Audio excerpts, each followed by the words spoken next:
What's up, Tailgaters? You're in the booth with Tailgate Nate today. Welcome to my channel and welcome to another New Year's Six bowl game preview and prediction. This is the Capital One Orange Bowl taking place in Hard Rock Stadium in Miami Gardens, Florida. These were the first two teams left out of the college football playoff. The Georgia Bulldogs will not get a shot to defend their back-to-back national championships. Meanwhile, Florida State has all the social media buzz as the biggest snub in college football playoff history. They are going to look to prove they belong in the field of four, while Georgia's going to look to prove, hey, maybe we should have had a chance to defend our national titles. We're going to dive on into everything Bulldogs and Seminoles here in a minute, all the storylines, everything. But before we do, hey, I got some new equipment that I am testing out. New camera, new lights, new green screen. If anything feels funky, if you guys think I can somehow make the quality look even better than it does, because not to toot my own horn, I do think the quality looks a whole lot better. Please leave it in the comment section down below. I'm still trying to play around with settings and things here as well. But also thank you for all the love and support of the channel seen as of late. You guys know I say this every video, but continue to show your support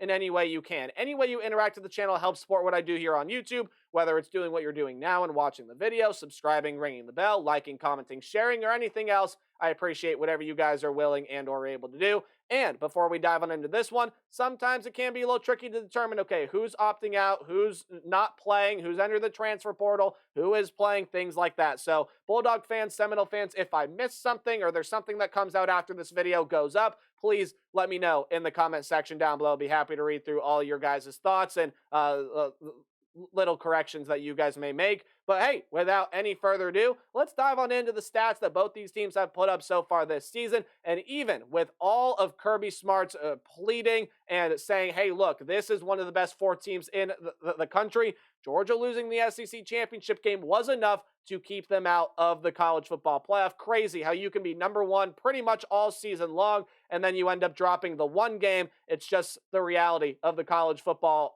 season this year. But diving on into the offensive stats this team has put up, with backup quarterback Brock Vandegrift entering the transfer portal and Carson Beck announcing, hey, I'm coming back next year. Yeah, Carson Beck will be starting the bowl game. 3,738 yards, 22 touchdowns, 6 picks on 72% completion percentage. Really, really good player. Really, really good quarterback. Georgia's going to be thankful to have him back next year. Now, the rumor is that Brock Bowers is not with the team to Miami. So I do not think that Brock Bowers is going to be playing here in this game. I don't think I've seen anything super official saying that he's officially opted out, but there are rumors that he is not with the team. I would be very hard-pressed to find out if Brock Bowers ended up playing in this game. So you're going to utilize more wide receivers here in this game for Carson Beck. Talking about guys like Dominic Lovett, Marcus Rosemy, Jack Saint, Ladd McConkey, Ra Thomas, Dylan Bell, and then Oscar Delp probably will end up taking over the tight end duties there as well, as you really don't have a whole ton of opt-outs there on the offensive side for the Georgia Bulldogs. Dejan Edwards and Kendall Milton, both of which have really started to find their stride as of late, and both of which have double-digit touchdowns. 819 yards, 11 touchdowns for Edwards, 686 yards and 12 touchdowns for Milton. That will be your running back duo here in this game. This is, I believe, the best third down offense in the country. I can't think of a percentage off the top of my head that is higher than what the Georgia Bulldogs have put up. This is a really, really good offensive line, and while turnovers have been a struggle at times, Georgia has really cleaned it up as of late, although turnovers at times did plague them in the SEC championship game. Let's move on over to the defensive side of the ball, because this is where all the storylines have really surrounded Georgia this year, and a lot of people, especially in the early season, have said, oh, this is a Georgia team that quite simply is just not as good as it has been the past couple of years defensively. And while that may be true, this is still one of the best defenses in the entire country. They're allowing opponents to under 20 points per game,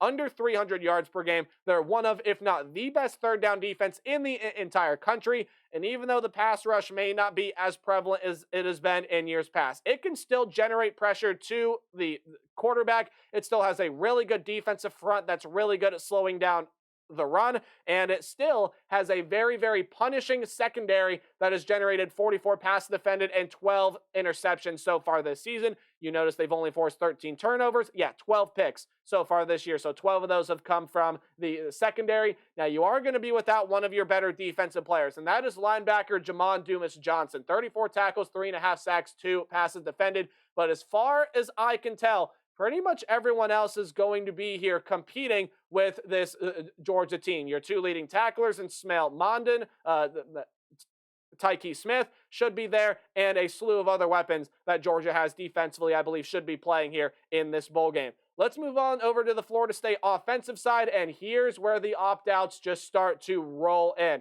Let's just go through the guys that will not be playing. Jordan Travis is obviously hurt. He will not be playing. So you think, okay, Tate Rodemaker is going to be back. He's going to be healthy. He missed the ACC championship game. He will play in the bowl game. Nope, Rodemaker has decided to enter the transfer portal. That did not happen even 3 days ago. That was very, very recent news, which means Brock Glenn will start again, and he gets redemption. Was 10 of 25 for 90 yards in the ACC championship game. You can't have another performance like that against this Georgia defense, but he's going to have a whole new set of weapons to work with because Trey Benson, 905 yards, 14 touchdowns. That running back, nope, he has opted out. Keon Coleman, probably their best wide receiver, he's opted out there. Johnny Wilson, he's opted out. Jaheim Bell, he has opted out as well.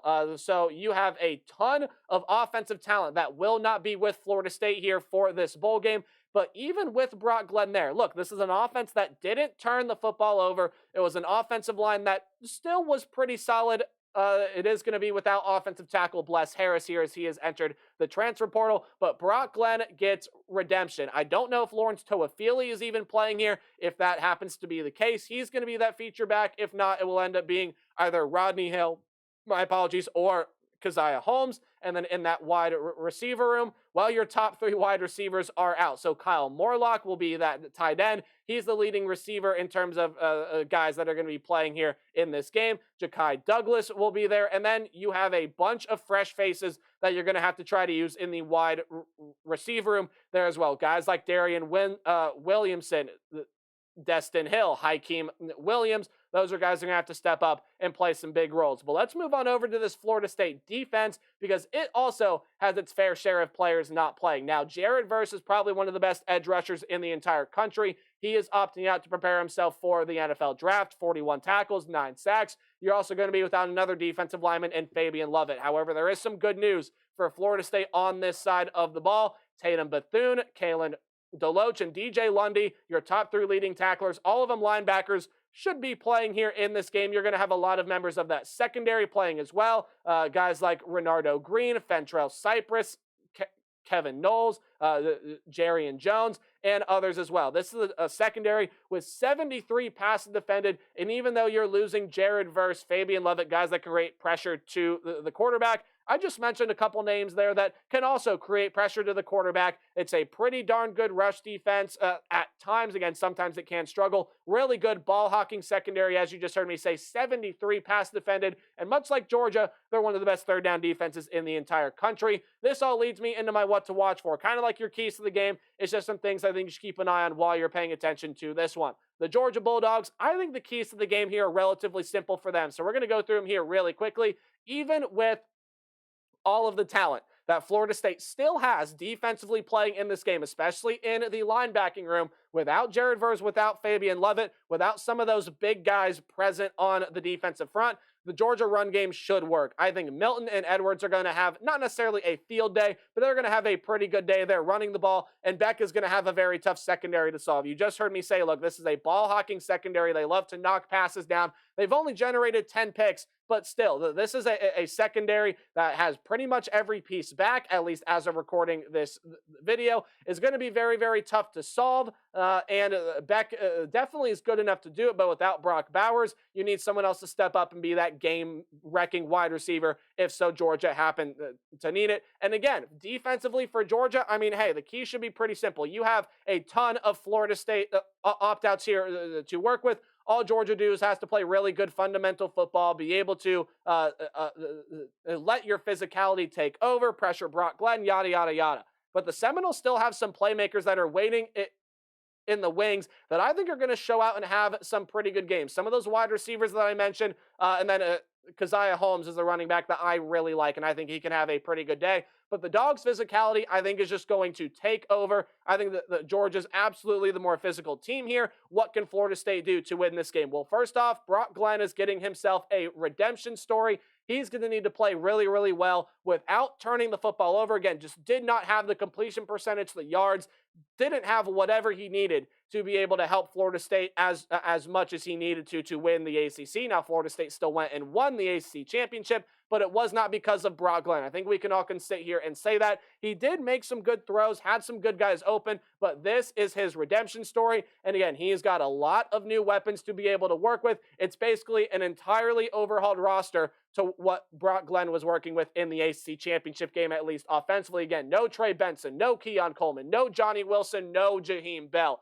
You need someone to step up and be game plaking. You need someone to step up and be a game wrecker here. You need someone to step up and make plays for this offense. Brock Glenn is going to have to find out who it is, or maybe it is Brock Glenn that has to make plays. But this Florida State defense will have to step up, especially on the defensive front. This is a Dogs run game that has started to get more and more physical as the season has gone on. Carson Beck is a very, very good quarterback. And even without Brock Bowers, this is a really underrated wide receiver room here at Georgia that doesn't get enough love. This is a Florida State defense whose secondary will be challenged. You need to be able to limit the big plays, and you need to force takeaways. You need to give this Florida State offense as much time as it needs to be able to figure out this Georgia defense, get down the field, and score some points to help this team win a football game.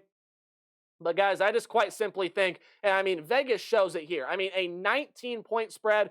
I just think that this talent gap is not going to be overcome by Florida State. With all due respect to what the Seminoles have done this season. Look, they just won the ACC championship. Their defense was amazing, and they won it with a third-string quarterback, and they got snubbed and getting their spot to go compete and perform in the college football playoff. That's what a lot of people have been saying. Now, again, if it's the committee's job to put the 4 best teams in, a lot of people feel like they did their job in doing that. But Florida State, I mean, they went 13-0, man.